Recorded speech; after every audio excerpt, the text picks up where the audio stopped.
The most dangerous assumptions are the ones people make in the first 5 seconds. The morning sun reflected off the glass towers surrounding the Federal Justice Center in downtown Baltimore as hundreds of professionals moved through the plaza on their way to work. Attorneys carried briefcases. Federal employees hurried toward security checkpoints. Reporters gathered near the entrance in anticipation of a major government announcement scheduled for later that day. It looked like an ordinary morning, but beneath the routine activity, something important was already in motion. Monica Hayes stepped from a dark sedan at the edge of the plaza carrying a slim leather portfolio. Dressed in a tailored navy business suit, she moved with calm confidence toward the courthouse entrance. Her expression was focused but relaxed, as though she had followed this same path 100 times before. She noticed the reporters. She noticed the security personnel. She noticed the growing crowd. Most importantly, she noticed the police officer standing near the entrance watching everyone who approached. His name was Officer Scott Mercer. He had worked security assignments around government facilities for years and believed he could identify trouble before it happened. The moment his eyes settled on Monica, something about her triggered his suspicion. He watched her cross the plaza for several seconds before stepping directly into her path. "Hold on," he said sharply. Monica stopped walking and looked at him calmly. "Good morning, officer." Scott folded his arms. "Where are you headed?" Monica glanced toward the courthouse entrance. "Inside." The answer seemed to irritate him. Inside for what? Several people nearby slowed their pace. Monica maintained a polite expression. "Work." Scott shook his head. "I do not think so." The comment immediately drew attention from nearby pedestrians. A pair of attorneys exchanged confused looks. A reporter lowered her phone and watched more carefully. Monica remained composed. "Is there a problem?" she asked. Scott looked her up and down before speaking loudly enough for others to hear. "The problem is that people think they can walk into federal buildings without answering questions." The crowd grew slightly larger. Some people stopped completely. Others lingered nearby, pretending not to watch. Monica noticed all of it, but showed no reaction. Imagine standing in front of dozens of strangers while someone publicly questions your right to be somewhere. Most people would become defensive. Most people would argue. Monica didn't either. Her calmness seemed to frustrate Scott even more. "You know what?" he said. "You fit the description of exactly the kind of person we keep an eye on around here." The statement hung in the air. Several bystanders shifted uncomfortably. Monica studied his face for a moment before speaking. "And what kind of person is that?" Scott answered without hesitation. "Potential criminals." A murmur moved through the crowd. Monica's expression never changed. She simply adjusted the portfolio under her arm and looked briefly toward the far end of the street. The gesture was subtle, but it was as if she were checking for something. Or someone. Scott interpreted her silence as guilt.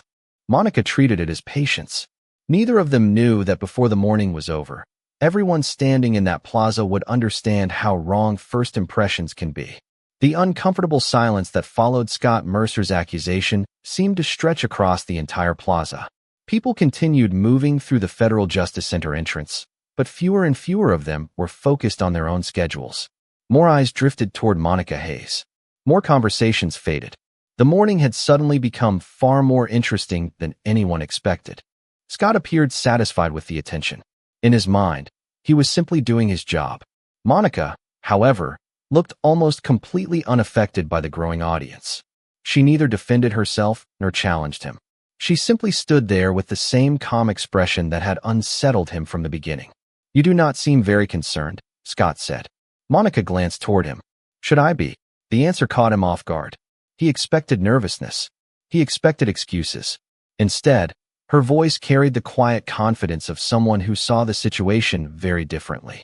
Around them, several reporters exchanged glances. One of them, a veteran journalist named Karen Mitchell, lowered her camera and focused entirely on Monica. There was something familiar about the woman. She could not immediately place it, but she had the strange feeling she had seen her somewhere before. Nearby, two federal employees exited the building and immediately noticed the gathering crowd. One of them looked directly at Monica and froze for half a second before quickly reaching for his phone. The reaction was subtle. Most people missed it. Monica did not. Neither did Karen. Scott remained focused on proving his point. "People who belong here usually cooperate," he said. Monica nodded slightly. "I have been cooperating." Not enough, Scott replied. The crowd continued to grow. Some people stopped 20 feet away. Others stood near the security barriers pretending to check messages while listening closely. Imagine standing in front of dozens of strangers while someone repeatedly questions your character. Most people would eventually lose patience. Most people would try to win the argument. Monica appeared interested in neither. Instead, she glanced briefly at her watch. The gesture lasted only a moment. Scott noticed it immediately. Expecting someone, he asked. Monica looked toward the far end of the avenue before answering. Eventually, the response seemed to irritate him even more. You keep acting like you know something everyone else does not. Monica smiled faintly. Everyone knows something others do not. Karen wrote those words down in her notebook. There was something unusual about the entire exchange. The woman being challenged appeared more comfortable than the officer asking the questions.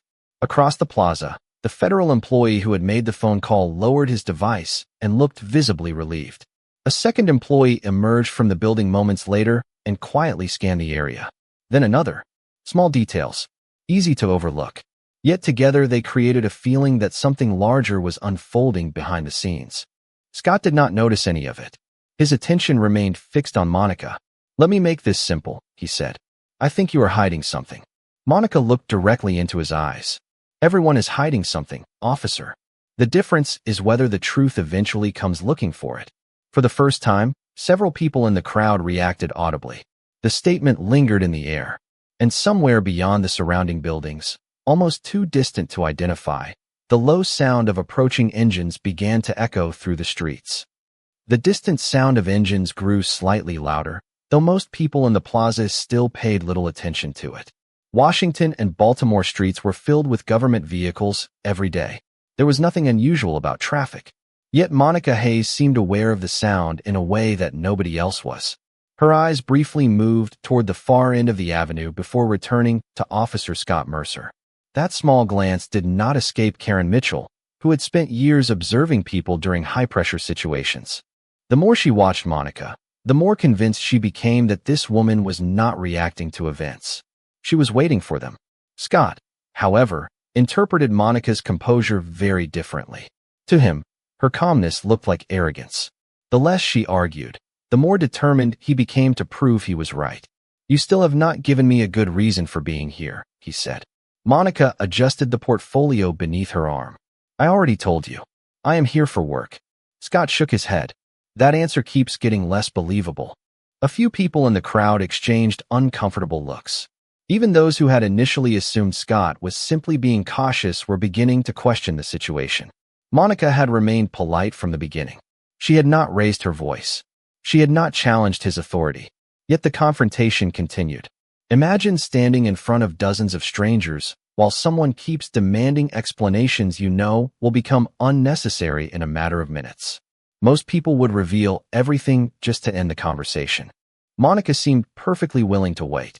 Across the plaza, another federal employee stepped outside the building and immediately froze upon seeing Monica.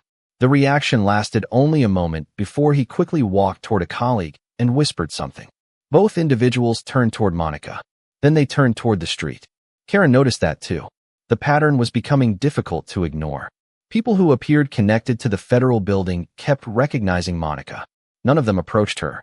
None of them appeared surprised she was there. Instead, they seemed concerned about what was happening around her. Scott remained unaware of the growing pattern. You know, he said loudly enough for nearby reporters to hear. People with nothing to hide usually answer simple questions. Monica looked at him for a moment. And people who already have answers sometimes stop asking questions. Several members of the crowd reacted with quiet murmurs. Scott frowned. He was beginning to feel as though every response from Monica carried a meaning he could not quite reach. The sound of engines continued growing closer. Now more people noticed it. Heads slowly turned toward the avenue. Dark vehicles were visible several blocks away, moving steadily through traffic. Nothing about them appeared dramatic, yet they seemed to be traveling with unusual purpose. Monica checked her watch. The gesture was so subtle that most people missed it. Karen did not. Neither did Scott. You keep checking the time, he said. Why? Monica looked toward the approaching vehicles and then back at him. A faint smile touched the corner of her mouth. Because some conversations end exactly when they are supposed to. For the first time that morning, Uncertainty crossed Scott's face. It disappeared almost immediately, replaced by confidence. But the doubt had appeared. And as the dark vehicles continued moving toward the Federal Justice Center, more than one person in the crowd began to wonder whether Monica Hayes knew something the rest of them did not.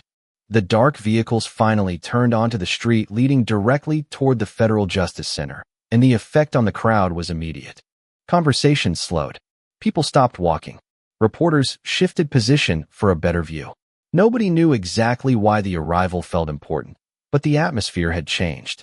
The vehicles moved with quiet purpose, their dark windows reflecting the morning sunlight as they approached the plaza entrance. Monica Hayes watched them without surprise. Officer Scott Mercer watched them with curiosity. The difference between those reactions did not go unnoticed. Karen Mitchell closed her notebook for a moment and simply observed. Years of reporting had taught her to trust patterns, and the pattern unfolding in front of her was becoming impossible to ignore. The people connected to the federal building appeared increasingly alert. Several employees had stepped outside. Others stood near the entrance pretending to continue normal conversations while repeatedly looking toward Monica. It was almost as if they were waiting for the same thing she was. Scott folded his arms. "You seem very interested in those vehicles." Monica glanced at him. "Should I not be?" The answer sounded harmless, yet it somehow increased his frustration. "You keep acting like something important is about to happen." Monica looked briefly toward the approaching convoy. Something important is always about to happen. Most people just do not know it yet. The response lingered in the air. A few members of the crowd exchanged uncertain glances. Imagine standing in the middle of a conversation where one person appears to know the ending while everyone else is still trying to understand the beginning. That was exactly what the plaza felt like. The first vehicle rolled to a smooth stop near the entrance. Then a second. Then a third. The doors remained closed for several seconds. An almost unnatural silence settled over the area. Even Scott seemed affected by it. The confidence he had displayed earlier remained, but now it shared space with something new. Doubt. Across the plaza, a federal employee quietly adjusted his tie and straightened his posture. Another stepped aside as though preparing to make room for someone important. Karen noticed both reactions. Monica noticed them too. Scott did not. His attention remained locked on Monica. "Last chance," he said. "Tell me exactly why you are here." Monica studied him carefully. Her expression remained calm, but there was something different in her eyes now. Not satisfaction. Not triumph. Simply certainty. "I already have," she said softly. Before Scott could respond, the door of the lead vehicle opened. Several professionally dressed officials stepped out and immediately began scanning the crowd. Their movements were calm and efficient. Nobody rushed. Nobody appeared confused. They looked like people arriving exactly where they expected to be. One of the officials spoke quietly into a phone while another looked toward the courthouse entrance.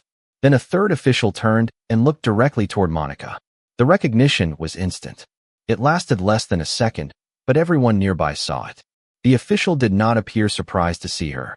If anything, he appeared relieved. A murmur spread through the crowd. Scott followed the official's gaze. For the first time all morning, he looked at Monica not as a suspect, but as a question he could no longer answer. The official's brief look toward Monica Hayes changed everything, even though nobody could yet explain why. The crowd felt it immediately. Reporters leaned forward. Federal employees exchanged quiet glances. Attorneys standing near the courthouse entrance suddenly seemed far more interested in the unfolding scene than in their own schedules. Yet the most noticeable reaction came from Monica herself. There was no reaction at all. She simply stood there holding her portfolio, calm and composed, as though the arrival of the convoy had confirmed something she had expected from the beginning. Officer Scott Mercer followed the official's gaze and then looked back at Monica. The confidence that had carried him through the morning remained visible, but it no longer looked quite as solid as before. Questions had begun to replace certainty. "Do you know those people?" he asked. Monica considered the question for a moment. "Some of them." The answer immediately caught the attention of everyone nearby. Scott frowned. "Some of them?" Monica nodded slightly. "That is what I said." Across the plaza, the officials who had stepped from the vehicles continued moving toward the entrance. Their pace was steady and deliberate. Nobody appeared surprised by the situation. Nobody seemed confused. In fact, Several of them looked as though they had anticipated finding Monica exactly where she was standing. Karen Mitchell noticed the same detail. She had spent years covering federal agencies, and one thing stood out above everything else. These were not people responding to an unexpected problem. These were people arriving according to a schedule. Imagine standing in the middle of a situation you believe you control, while everyone around you slowly realizes there is a larger story unfolding. That was becoming Scott's reality. The lead official spoke quietly with another member of the group before looking toward Monica once again. A subtle nod passed between them. It lasted less than a second, but the meaning behind it seemed obvious to everyone except Scott. Nearby, the federal employee who had made a phone call earlier finally relaxed. Another employee smiled faintly before turning back toward the building. Small reactions, tiny details. Yet together they formed a picture that was becoming impossible to ignore. Monica checked her watch again. The gesture seemed almost ceremonial now. Scott noticed it immediately. "You keep doing that," he said. "Why?" Monica glanced at the time and then looked toward the approaching officials. "Because timing matters." The answer was simple, but something about it made the crowd even quieter. The lead official was now only a short distance away. Several reporters raised their cameras. Others opened notebooks. Everyone sensed that an explanation was coming. The official exchanged a few words with courthouse personnel before continuing forward. Then he looked directly at Monica and offered a professional smile. Not the smile of someone meeting a stranger. The smile of someone greeting a colleague. A murmur spread through the crowd. Scott heard it. Karen heard it. Everyone heard it. And for the first time all morning, Scott felt a genuine sense of uncertainty. He had spent hours trying to determine who Monica Hayes was. Yet as the officials closed the remaining distance between them, a new possibility entered his mind. What if the question was never who Monica was? What if the real question was why so many important people already seemed to know her name? The lead official finally reached the edge of the crowd and stopped directly in front of Monica Hayes. The plaza fell completely silent. Reporters lowered their voices. Federal employees stood motionless near the entrance. Even the people who had only stopped to watch out of curiosity now sensed they were witnessing something important. Officer Scott Mercer remained where he was, still trying to understand why so many people appeared to recognize the woman he had spent the morning questioning. The official offered Monica a professional nod. "Good morning," he said. "We were beginning to wonder where you were." A ripple of confusion moved through the crowd. The familiarity in the exchange was impossible to miss. Monica smiled politely. "I ran into a delay." For the first time, several people nearby glanced directly at Scott. He felt the attention immediately. Imagine realizing that a conversation you thought revolved around someone else may actually be revealing something about you. That uncomfortable realization was beginning to settle over him. The official looked toward the courthouse entrance and then back toward Monica. "Everything is ready." Monica nodded once. "Good." The simple exchange sounded less like a meeting between strangers and more like colleagues completing a scheduled assignment. Karen Mitchell quickly filled another page in her notebook. Her instincts told her the story was about to change completely. Scott stepped forward. "Can someone explain what is going on?" The question sounded far less confident than it would have an hour earlier. The official turned toward him. His expression remained professional. "Who are you?" Scott immediately identified himself. The official listened, nodded politely, and then looked back toward Monica. "Agent Hayes, would you like to handle this?" The title seemed to freeze the entire plaza. Agent. The word hung in the air. Several reporters looked up simultaneously. A federal employee near the entrance closed his eyes briefly as though a long period of tension had finally ended. Scott stared at Monica. "Agent," he repeated quietly. Monica looked at him calmly. There was no anger in her expression. No satisfaction. No desire to embarrass him. Only patience. Then, for the first time all morning, she opened the portfolio she had carried since arriving at the Federal Justice Center. From an inner compartment, she removed a small leather credential holder. The movement was unhurried, deliberate, professional. Every eye in the plaza followed it. Monica opened the credential holder and displayed a federal badge alongside official identification. The reaction was immediate. Conversation stopped. Reporters exchanged stunned glances.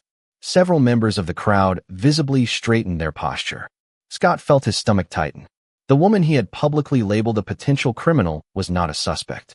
She was a federal investigator. Monica calmly returned the credentials to the holder. "I told you I was here for work," she said. Nobody laughed. Nobody spoke. The silence itself carried the weight of the moment. Scott searched for a response, but could not find one.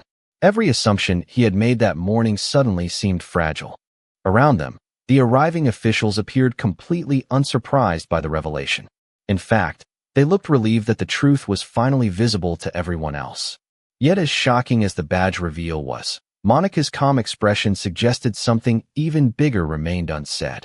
And judging by the way the officials continued exchanging folders and quiet conversations behind her, the real reason for their arrival had only just begun to emerge. The federal badge changed the atmosphere of the plaza in an instant, but Monica Hayes knew the badge itself was not the real story. It was only the first layer. Around her, reporters continued taking notes while federal employees exchanged relieved glances. Officer Scott Mercer remained silent, still trying to process what had happened. Moments earlier, he had been convinced he understood exactly who Monica was. Now he realized he had known almost nothing about her at all. Yet the arriving officials did not appear focused on the badge reveal. If anything, they behaved as though that part had simply been a formality. The lead official accepted a thick folder from another member of the group and turned toward Monica. "Everything has been finalized," he said. Monica nodded. All sections. All sections." The brief exchange immediately caught Karen Mitchell's attention. She had expected the reveal to end the mystery. Instead, it seemed to be opening a larger one. Imagine discovering that the answer you have been waiting for is only the beginning of a much bigger question. That was exactly what the crowd was experiencing. The lead official opened the folder and reviewed several pages. Reporters leaned forward. Attorneys moved closer. Even Scott found himself listening carefully. "This morning concludes the final phase," the official said. Monica accepted the folder and began reviewing its contents. She appeared completely unsurprised by what she saw. The officials standing nearby looked equally calm. Their behavior suggested that months of preparation had led to this exact moment. Karen watched Monica carefully. There was something remarkable about her composure. Most people would have used the badge reveal as an opportunity to prove a point. Monica showed no interest in that. Her attention remained focused on the documents. Scott finally spoke. Final phase of what? The question sounded genuine. The lead official looked toward him. A federal review operation. Several members of the crowd exchanged confused looks. The official continued. An operation involving multiple agencies, extensive documentation, and months of investigative work. The words immediately transformed the mood of the gathering. This was no longer a simple misunderstanding outside a government building. Something much larger had been happening behind the scenes. Monica closed the folder and held it comfortably at her side. "The review began nearly a year ago," she said. Her voice remained calm and professional. Thousands of records were examined. Reports were verified. Patterns were documented. Findings were reviewed independently. Nobody interrupted. Nobody even seemed willing to breathe too loudly. The plaza had become completely focused on her words. Scott listened carefully. Each new detail made the morning feel smaller and the larger story feel much bigger. The lead official nodded toward Monica. Agent Hayes coordinated the operation. For a moment, the statement did not fully register. Then it did. A visible wave of surprise moved through the crowd. Monica was not simply part of the investigation. She had been leading it. Karen immediately circled the sentence in her notebook. That was the real revelation. Not the badge. Not the title. The leadership role. Monica had spent the entire morning standing calmly while people questioned her presence, all while knowing she was the person responsible for coordinating one of the most significant federal reviews currently reaching completion. And as the crowd absorbed that realization, a new question began forming in everyone's mind. If Monica had spent months reviewing records, reports, and patterns of behavior, what exactly had those files revealed about the people connected to the investigation? The question lingered over the plaza long after Monica Hayes finished speaking. Reporters looked from the folder in her hands to the federal officials standing beside her. Attorneys whispered quietly among themselves. Federal employees watched with the kind of attention usually reserved for major announcements. The realization that Monica had been leading the review operation transformed everything. Yet the biggest answers still remained inside the documents she carried. Officer Scott Mercer stood silently a few feet away. Earlier that morning, he had been certain he understood exactly who Monica was. Now he felt as though every assumption he had made was being slowly dismantled piece by piece. The lead official opened another section of the file and addressed the gathering crowd. The review examined procedural concerns, administrative records, internal reporting patterns, and compliance standards across multiple jurisdictions. The language sounded formal, but its meaning was clear. This had been a serious operation. Months of work, thousands of documents, hundreds of interviews and evaluations. Karen Mitchell continued writing rapidly. Every statement seemed larger than the last. Imagine discovering that while you were focused on a single moment, someone else had spent an entire year examining the larger picture. That was what the crowd was beginning to understand. Monica had never been focused on the confrontation itself. She had been focused on the truth behind much bigger questions. The official continued reviewing the findings. Several recommendations had already been approved. Additional oversight procedures would be implemented. Certain administrative reviews would move forward. Every conclusion pointed toward accountability through evidence and process rather than public spectacle. Monica listened quietly. She had already read the reports. She already knew the findings. The people around her were simply catching up to a story she had lived with for months. Scott found himself watching the folder. The thick stack of documents seemed strangely important now. Somewhere inside those pages existed the facts that had guided an entire federal operation. Facts did not care about assumptions. Facts did not care about appearances. Facts simply existed. The lead official turned another page. Patterns identified during the review required additional evaluation and documentation. The statement sounded routine, yet several federal employees exchanged knowing looks. Karen noticed immediately. Certain people clearly understood more than the public did. Monica closed the folder and looked briefly across the plaza. Her expression remained steady, professional, focused. Not once had she attempted to embarrass Scott. Not once had she raised her voice. The contrast between her behavior and the assumptions made about her seemed impossible to ignore. Then the lead official delivered the statement that changed the mood once again. Several findings included observations regarding interactions, decision-making patterns, and conduct documented during the review period. The crowd became completely silent. Nobody needed specific names to understand the significance of those words. The operation had not simply collected information. It had documented behavior. It had recorded choices. It had preserved evidence. Scott felt the weight of that reality immediately. For the first time all morning, he stopped wondering who Monica was and started wondering what the files might say. Around him, reporters continued taking notes while federal officials prepared additional materials for release. The story was no longer about a woman being questioned outside a government building. It was about a year-long effort to uncover facts hidden beneath assumptions. And as the officials finalized the last details of their announcement, Monica's calm expression suggested that one final lesson still remained before the morning would finally come to an end. The morning that had begun with suspicion was finally drawing to a close. The crowd outside the Federal Justice Center had thinned considerably, but many people still remained, unwilling to leave before hearing the final conclusions. Reporters organized their notes. Federal officials prepared to return inside the building. Attorneys quietly discussed what they had witnessed. Yet despite all the activity around her, Monica Hayes stood calmly at the center of it all, holding the folder that represented nearly a year of work. The lead official completed the final announcement and closed his own file. Around the plaza, conversations slowly resumed. The tension that had dominated the morning was fading, replaced by reflection. Officer Scott Mercer remained where he was, unusually quiet. The confidence that had defined his first interaction with Monica had disappeared hours ago. In its place stood something far more difficult. Perspective. Imagine spending an entire morning convinced that you understand someone, only to discover that every assumption was built on incomplete information. That realization has a way of changing a person.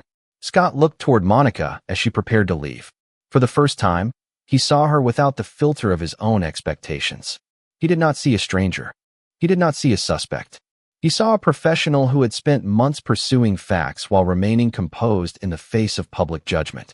Monica closed the folder and turned toward the courthouse entrance. Before she could take more than a few steps, Karen Mitchell approached carefully. Agent Hayes, she said. One question. Monica paused politely. Karen hesitated for a moment before asking. When did you realize how this morning was going to unfold? Monica glanced toward the crowd, then toward the federal officials. Finally, she looked briefly at Scott. Long before it happened, she said. Karen smiled slightly. And you were never tempted to tell everyone who you were? Monica shook her head.